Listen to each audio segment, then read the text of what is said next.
Today, we're looking at Carcassonne 20th Anniversary Edition. Let's set it up.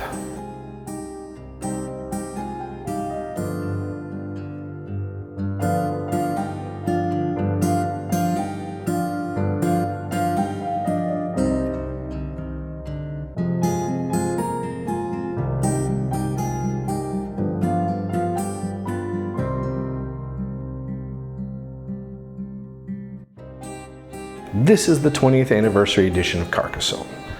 If you've never played it, it's a pretty easy game. The way Carcassonne plays is you grab a tile, you play it, you can choose to put a meeple down on that tile, and then you score the points. Once all the tiles are gone, the winner has the most points. The three places you can choose to place your meeples at the start are on a road, in a city, or on a monastery. You get various points for each of those particular choices. The roads are worth 1 point per tile on a completed road. So a 4-length road is going to be worth 4 points.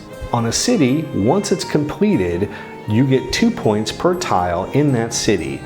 Also, you get a bonus 2 points for every shield that is in that city as well. When you place it on a monastery, you get points for every tile that surrounds it. Once all the tiles are around it, you can then remove the meeple, at which point you would score a maximum of 9 points. Otherwise, at the end of the game, you get 1 point for every tile around that, including the monastery. Now you can only put a meeple on an uncompleted section where there are no other meeples. For instance, if you have a meeple on one end of a road, you add a tile to the other end, but they're not connected, you could still add a meeple onto that one as well.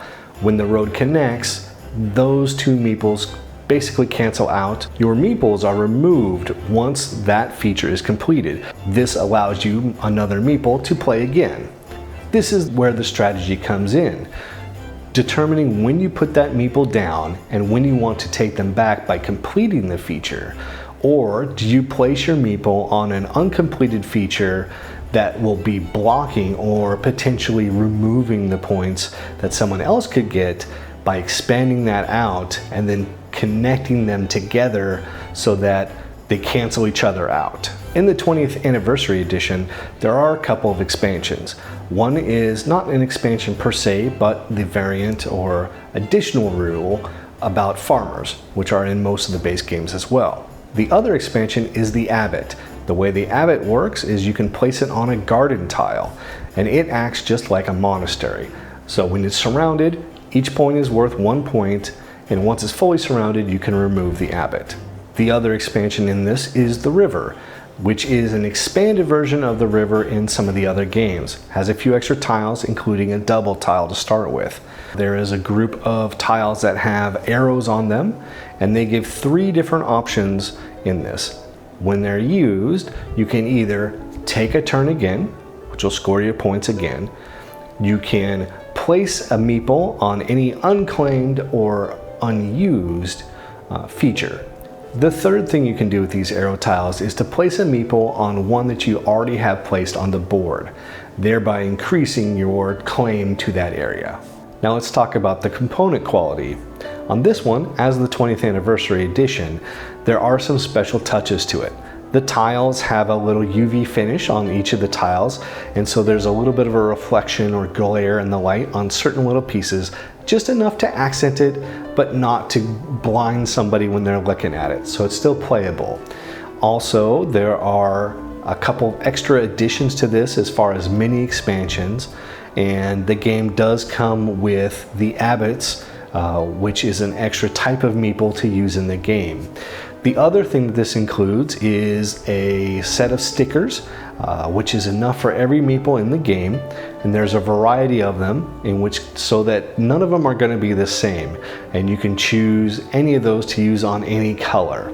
There are a lot though, so be prepared to sticker both the front and back if you choose to do so. The rules are of an old style, more parchment paper type, as opposed to like a linen finish or something, just to feel like it's older because it's the 20th Anniversary Edition. Now let's look at some shelf stats.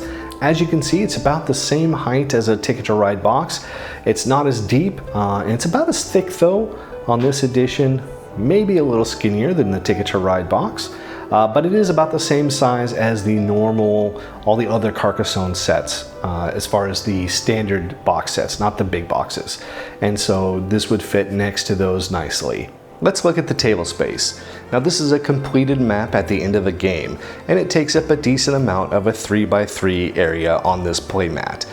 So you could use a folding table or a coffee table for this game, and it would not matter on the number of players that you have. You would be constrained by the table edges on your building, so that could be a potential challenge or issue if you have a skinnier table than wide, etc. The rules were very clear, as is the case of a game that's been around for 20 years. There's been a lot of iterations to those, and these were very clear, even though I already knew them for the most part. The new expansions were easy to use and were easy to explain to other people as well. As far as color blindness goes, I didn't have any issues with this particular version. The meeples were all of different color, which were easy to determine or tell apart. Also, all the tiles, even though there's a lot of green, which I have issues with, did not have any problems differentiating the features that are on here or any of the marks that I needed to see to play the game. Now, why would you like this game? If you're a fan of Carcassonne, you might want to get it just for the new little the way the tiles look, or the new box, and just that collector feel without it being super expensive. The other reason you might like it is if you've never played it, it's a great tile laying game, an introduction to that. It's nice to be able to see the map grow in front of you and be able to see how that works and plays out on a non-traditional board per se. The game is easy to teach and it's easy to play.